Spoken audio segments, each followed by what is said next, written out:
Hello students, in this part we are going to learn that what are the different types of variable and constants we are going to see in the dimensional formula. The first one you can see here, I have written the dimensional variables. As the name given, dimensional variables means these are the quantities which possess the dimensions and have variable quantities into and the variable values they have. These are called the dimensional variables, such as your area, right, your volume. These are the example of your dimensional variables. Okay, now here you can see dimensional less variables. What are those dimensional less variables? These are the physical quantity which have no dimensions. Okay, means when you will put the value in it, you will find that its dimensional formula or it has no dimension, right? But it has a variable values. Means what? When you will substitute, suppose as I have taken a strain formula, that is change in length upon original length. So you have the value which you can put for change in length and original length. For example, original length is 15 centimeter and change in length is 5 centimeter. So 5 upon 15. So you have the variable that can be changed to substitute there. But dimensionless formula, why? Because both are in centimeter or meter, whatever we are considering, so it has no dimension. So that quantities are called dimensionless quantity. Dimensional constant. What are dimensional constant? Dimensional constants are defined as such constants which have a dimensional formula. For example, if I will talk about here, you can see that is your gravitational constant. We have seen the gravitational formula also. What is that? You remember? That is capital G, right? So this capital G have the value. You remember we have written Newton kg per meter square. That whole formula we have written for this particular, means I am just giving an example for this particular. Now dimensionless constant. What are dimensionless constants? These are the constants which we are using in the formula, but it doesn't have any unit for that.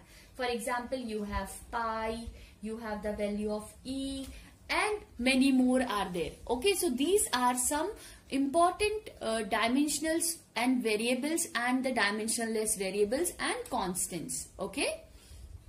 Now we are going to discuss about the applications of your dimensional analysis. Why we are studying this dimensional analysis and what is the use of this dimensional analysis we are going to see. Now we are going to discuss in detail the applications of the dimensional analysis. We have already seen that what is this dimensional analysis means, right? Now we are going to discuss its application one by one. First application says to convert a physical quantity from one system of units to another. What does it mean?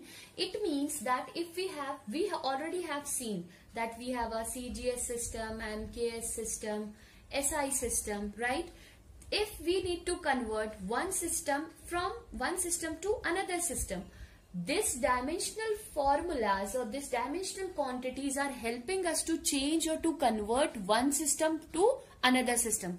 For example, if I will say that I am saying that we have 1 joule is equals to 10 to the power 7 erg. Okay, this I am saying. This is how I have obtained, because the joule is SI unit, right, of work. And if I will talk about here, this erg is the CGS unit. So how I can reach to this relation?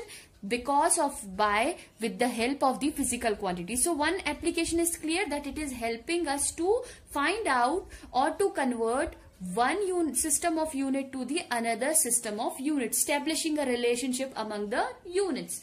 Check the correctness of the given physical quantity. What does it says?